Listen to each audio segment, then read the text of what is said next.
The day had started like any other at the hospital, filled with the usual bustle of doctors, nurses, and patients. Yet, something in the air felt different as the small boy walked into the sterile white room, his footsteps echoing down the hallway. His name was Jamal, a young black boy with an expression of quiet determination on his face. He wasn't dressed in the typical hospital gown. Instead, he wore a faded denim jacket, his small hands clutching a crumpled piece of paper as though it were the most precious thing in the world. Jamal had been brought to the hospital by his mother, who was sitting anxiously in the waiting room. She had heard rumors that this doctor, Dr. Collins, was the best in the field, capable of curing ailments that seemed impossible to heal. Her son, Jamal, had been sick for months now, and after many visits to various hospitals, it seemed there was no solution. But Jamal had something different in mind. He wasn't just another child who had come to beg for a miracle. No, Jamal had a plan, one that he had crafted on his own, and he was sure it would work. As Jamal walked into the examination room, Dr. Collins looked up from his desk, his glasses perched on the bridge of his nose. Dr. Collins was a seasoned physician, known for his stern demeanor and impeccable reputation. He had seen it all, from heart attacks to rare genetic disorders, and nothing had ever fazed him. But today, as Jamal entered the room, there was something about the boy's calmness, something in the way he held himself, that piqued his curiosity. The doctor motioned for Jamal to take a seat, but the boy shook his head gently. He was here for something more important than a simple consultation. "I don't need to sit, Dr. Collins," Jamal said quietly, his voice strong for one so young. "I came here because I know how to cure your son." Dr. Collins, taken aback, narrowed his eyes. "My son?" he asked, the confusion clear on his face. Jamal nodded slowly, unfazed by the doctor's reaction. "Yes, your son. I know how to help him," he repeated. "And I can help him right now. I just need you to listen." Dr. Collins chuckled softly, his eyes softening with amusement. He leaned back in his chair, folding his arms. "I see. And how exactly do you plan on doing that?"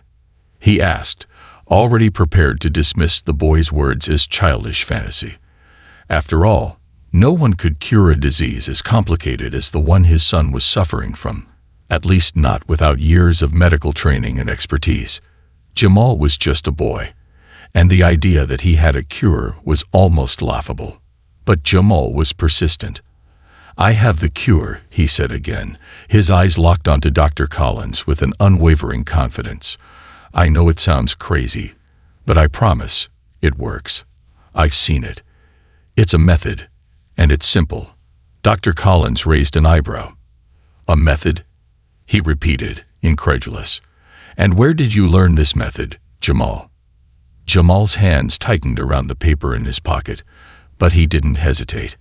"I've seen it in my dreams. I've felt it in my heart. I just know it will work. I know I can help him." The doctor couldn't help but laugh at the absurdity of the situation. A boy, barely old enough to understand the complexities of the human body, claiming that he had a cure for his son's illness. The idea was preposterous. Dr. Collins had studied medicine for decades. He had spent years researching and experimenting in an effort to find a cure for diseases that had no answers. And now this young boy was standing before him, talking about something he had learned in his dreams. "You've seen it in your dreams?" Dr. Collins asked, his voice laced with skepticism. "And you think that's enough to cure someone?" Jamal nodded, his gaze unyielding. "Yes, it is. Please, just give me a chance to show you." The doctor's skepticism only grew stronger, but there was something in the boy's eyes that made him hesitate. Was it hope? Was it conviction? Dr. Collins had spent years working in the world of science, where facts and evidence ruled the day. But this boy, with his simple words and his quiet confidence, was asking him to trust in something else, something that couldn't be measured by medical charts or blood tests. Dr. Collins sighed, a soft chuckle escaping his lips. "I'll tell you what, Jamal. I'll give you a chance. But if this doesn't work, you'll have to accept that your cure is nothing more than a fantasy." Jamal smiled, the kind of smile that comes from someone who already knows the answer. "I understand, Dr. Collins, but I promise you, I'm not wrong. I know this will work." The doctor watched as the boy stepped closer, his heart heavy with doubt, but strangely hopeful. Could a child really have the answer to something so profound? Or was this just another case of misplaced belief? Regardless of the outcome, Dr. Collins had a feeling this was the start of something that would change everything. And so, the bold claim was made, and the journey of the impossible began. Dr. Collins sat back in his chair, his arms folded across his chest as he looked at Jamal. The boy's unwavering gaze remained focused on him, never flinching, even though the doctor's laughter had just filled the room.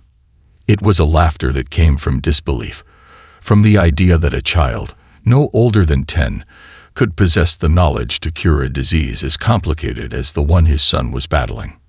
"I'm afraid, Jamal," Dr. Collins began, his tone softening slightly, "you've been misinformed. This is no simple illness, no simple cure. It's not something you can fix with a dream or a wish. Your method, whatever it may be, is far too dangerous for a child like you to understand." His voice grew firmer as he continued, "I've dedicated my life to medicine. I've seen everything from small ailments to complex diseases, and there's no magic cure. There's only science, facts, and evidence."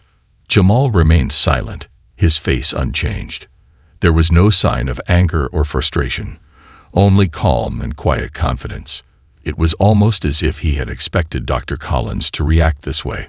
Slowly, he reached into his pocket and pulled out the crumpled paper he had been holding tightly, smoothing it out with careful fingers. He placed it on the desk in front of Dr. Collins.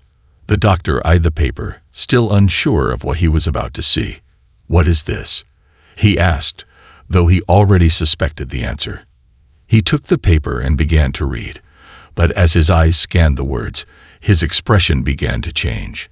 The paper seemed to contain a strange set of instructions. Some words he couldn't quite understand, and others seemed almost nonsensical. Yet there was something about it that made him pause.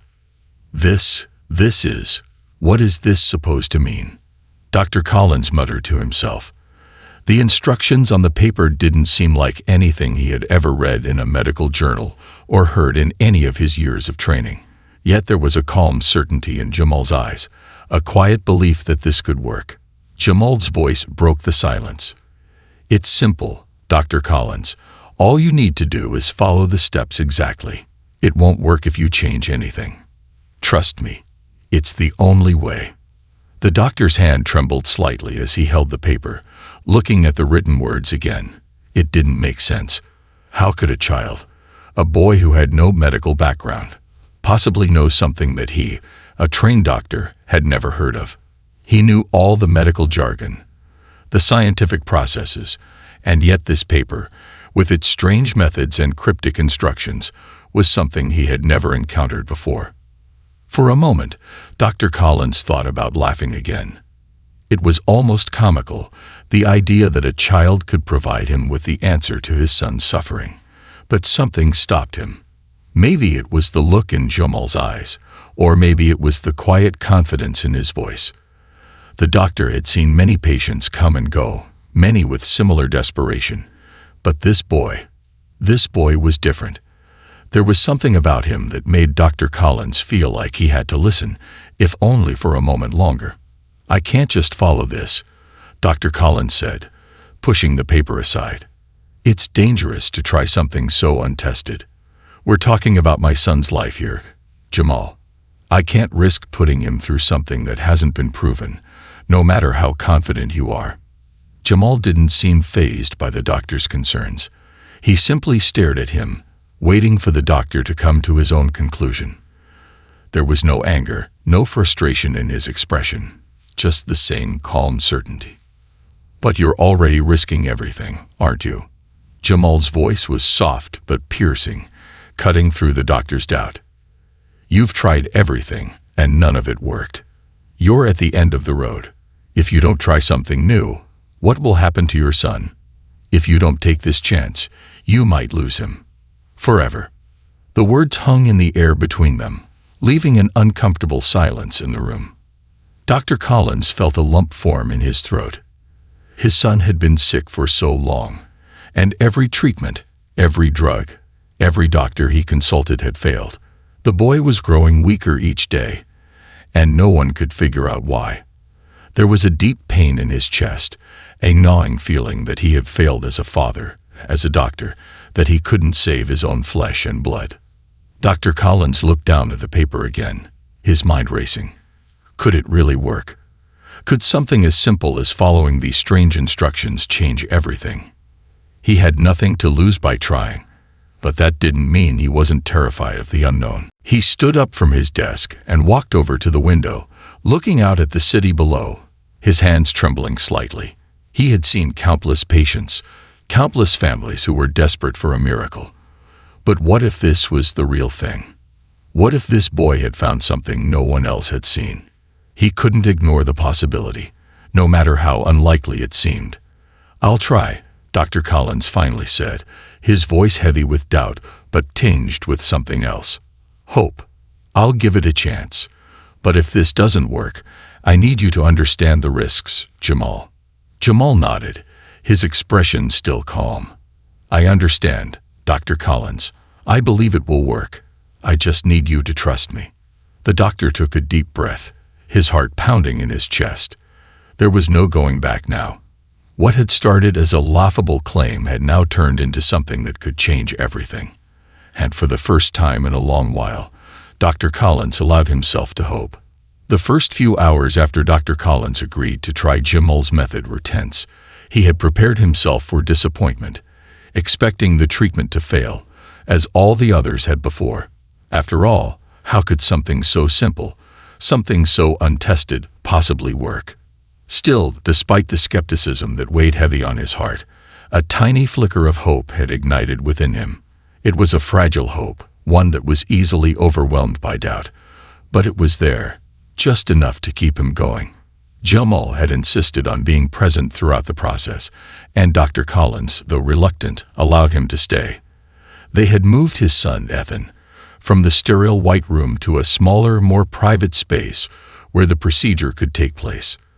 The room was quiet, the only sounds being the soft beeping of machines and the occasional shuffle of feet on the hospital floor. As Jamal stood beside the bed, his small hands poised in a careful, deliberate motion, Dr. Collins watched, unable to tear his eyes away from the boy.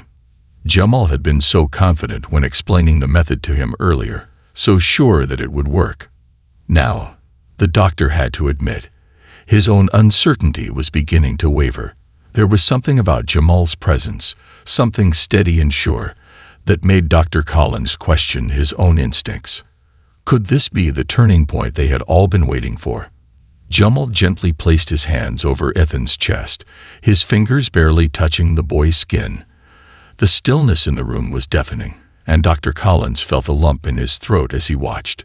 He had seen so many medical treatments, so many procedures that promised hope, but often failed to deliver. And yet here was Jamal, a boy no older than his own son, performing a procedure that, as far as the doctor knew, had no scientific basis.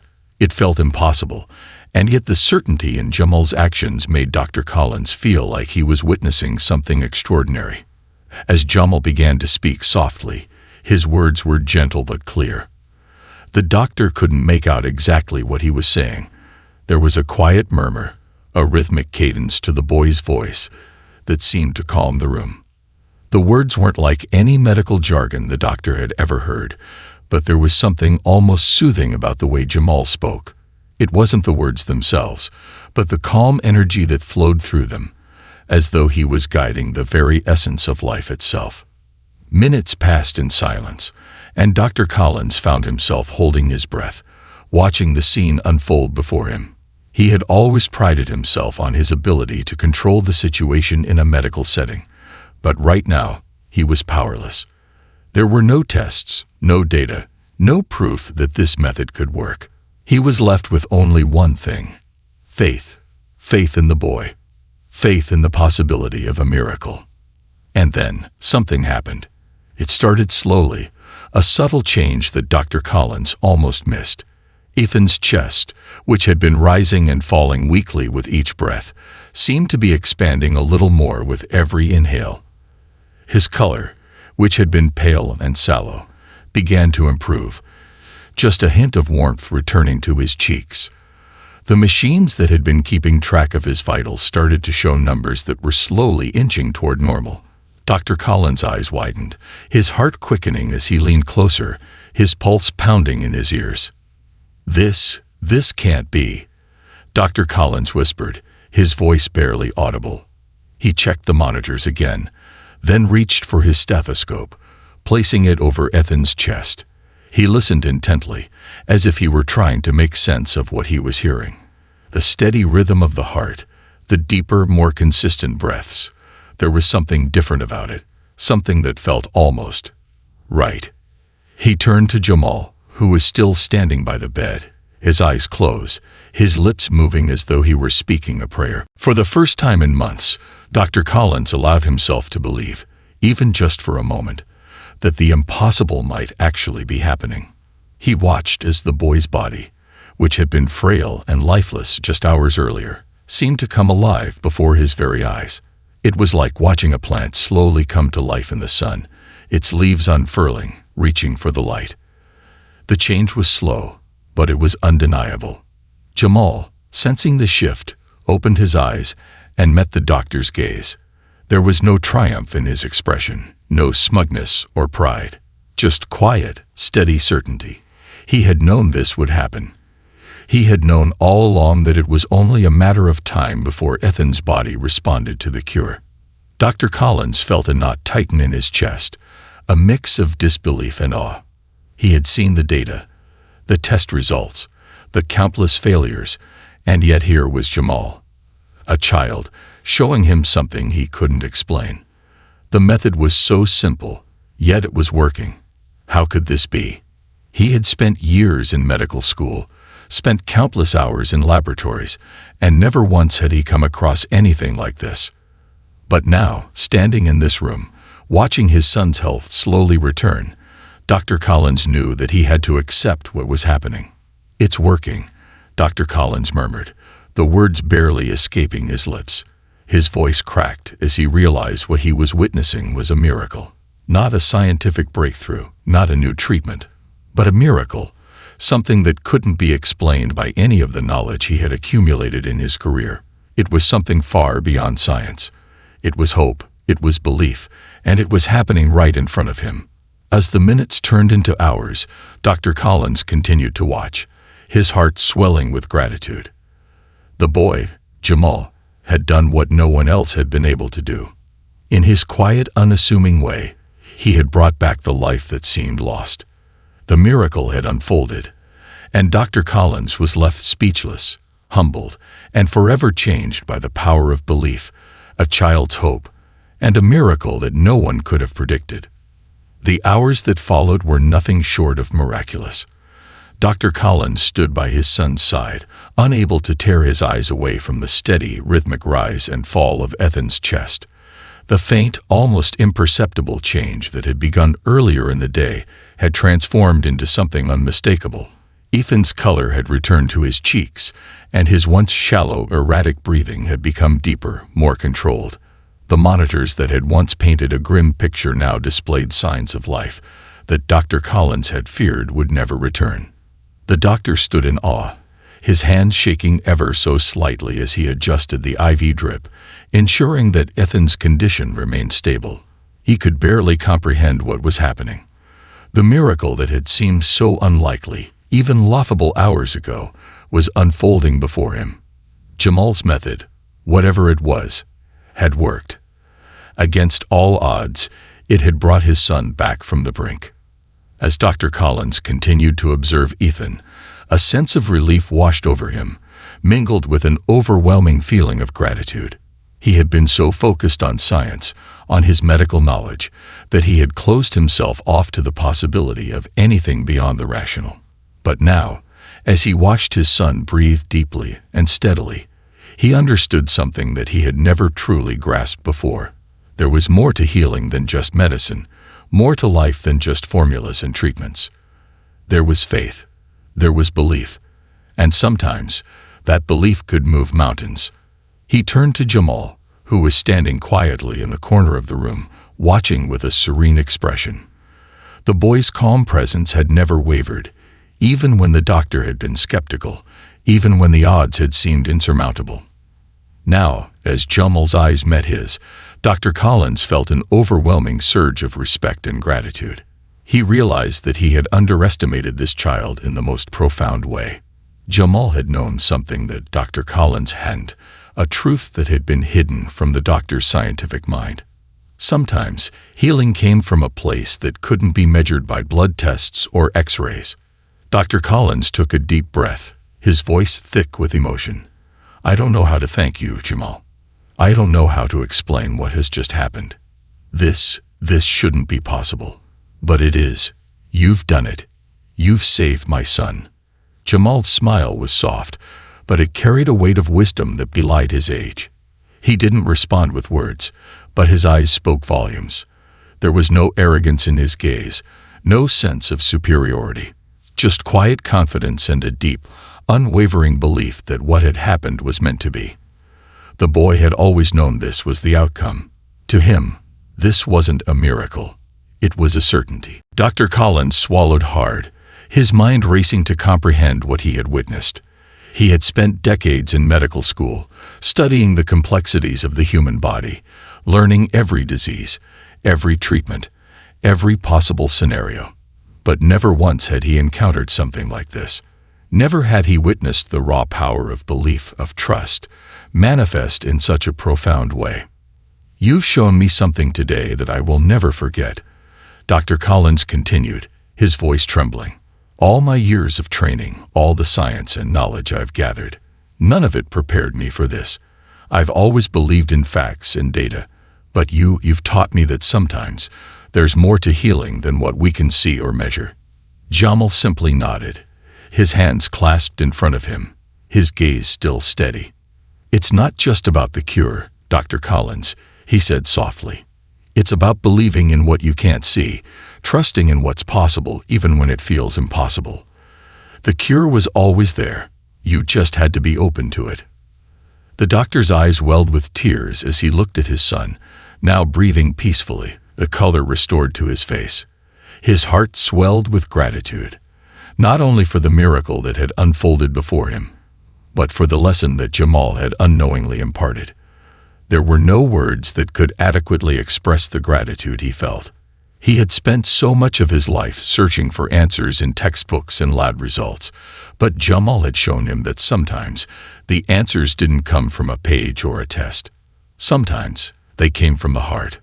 "Jamal," Dr. Collins said, his voice breaking as he placed a hand on the boy's shoulder, "you've given me back my son. I will never be able to repay you for what you've done. But know this, what you've done for us, it's beyond anything I could have ever imagined." Jamal's eyes softened, and for the first time, he spoke with a quiet wisdom that seemed beyond his years. "It wasn't me, Dr. Collins. It was always within your son.